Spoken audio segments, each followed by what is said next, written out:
Washington, the auditorium of a big government building just down the street from the White House. There's an overflow crowd of men and women from every state in the Union. The aisles are filled with wheelchairs. It's the annual meeting of the President's Committee on Employment of the Handicapped. A hush comes over the hall. We hear the voice of David Brinkley, well-known news commentator, delivering a testimonial to the Handicapped American of the Year. Does a brilliant, inquiring, inventive mind require a sound body? Well, we know it does not, and we have a case to prove it. 27 years ago, a helpless 11-year-old Armenian boy was carried off a ship in New York. He had come looking for medical aid in the United States.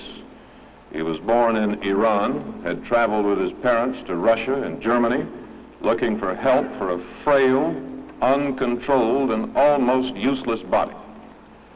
But even in the United States, there was no physical help for this palsied boy because medicine had no answer. He was condemned to spend his life in a wheelchair, physically an invalid. But those who passed the sentence didn't know his mind and didn't know his courage, and they didn't know his parents, who were strong-willed Armenians who loved him and were grateful for his intellectual gifts. He had a helpless body, but he also had an iron will, an insatiable curiosity, a quick mind, a precise memory.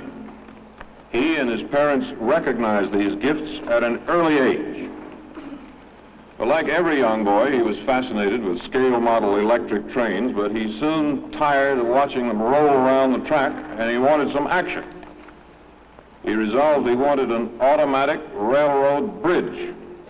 Well, mentally, he made mechanical drawings. With slow, painfully formed words, he explained them to his mother, who transferred them to working blueprints. He chose the parts from a metal construction set, and his mother put them together. Now, this boy, who had no use of his arms, hands, or fingers, was now an inventor, and his invention was an automatic railroad bridge operated by an electric eye. Lacking virtually every physical facility, the simplest act was for him a monumental task. But using his mind, he learned how to go around the obstacles, how to get what he wanted through ingenuity, without ever touching pencil to paper, because his fingers were unable to hold a pencil. He went through 7 years of grade school in 1 year, learning the English language as he raced along. When he was ready for high school, he found the high schools in New York City had no facilities for such severely handicapped students. So his parents packed up and moved again, this time to Chicago, where Spalding High was very happy to welcome a crippled boy who had a vastly superior brain. And then it was time for college, but the guidance counselors advised against it. Despite his genius, they were convinced, they said, that a higher education and a career in the field of science were impossible. But again, they had underestimated his will and his courage. Perhaps another person would have accepted this disability, but to him it was a challenge to his brilliant mind. And so, in spite of the experts, he went to Eureka College in Illinois, and then he went on to take his master's degree from Columbia University. Somewhere along the way, he decided that communication in his painful, halting speech was too slow and inaccurate. So what did he do? He invented a typewriter that he could operate with his breath. Well, for him, it is all a pattern. You meet a physical obstacle and you use your intellectual powers to overcome it. You can't use your fingers, so you make a typewriter that operates on air. You can't throw a switch, so you design a knee-operated panel to control your electrical equipment. You can't lift a telephone, so you design an arm to lift it to you. You can't climb over the side of a boat, so you design a crane and lower yourself into the water with a block and tackle. And while you're at it, you consider the problems of other people. A little time and a little thought and an obsolete Army switchboard became a standard office board for training amputees. Well, is that enough, you wonder? You plunge into work with the United Cerebral Palsy Association of Westchester County, with the Stanford, Connecticut chapter of Resources Unlimited.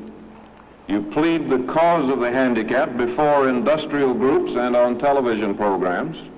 You go to Washington to fight for tax abatement for all of the handicapped, not just for the blind. And all the while you are advancing your own career as an engineer and inventor. And you, whose own internal nerve communication system has suffered a complete breakdown, are becoming an expert in the field of communication between men and machines. Perhaps it is natural you should find this fascinating when even the simplest form of communication, the written word, the spoken phrase, has, to you, always been a major problem.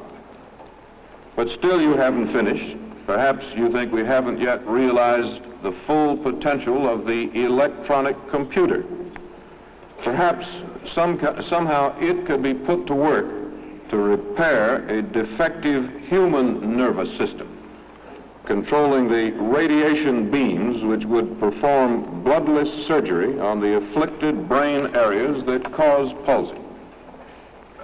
Well, if this most remarkable idea of our wizard in a wheelchair is ever realized, he may be known one day as the Jonas Salk of cerebral palsy.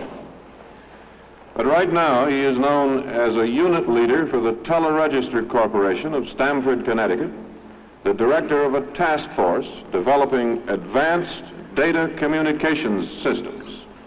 He is a respected engineer, an author, an inventor, climbing to the heights of a highly skilled profession from his wheelchair. And today he bears his own name proudly, Emek Alexander Avakian, the Handicapped American of 1961.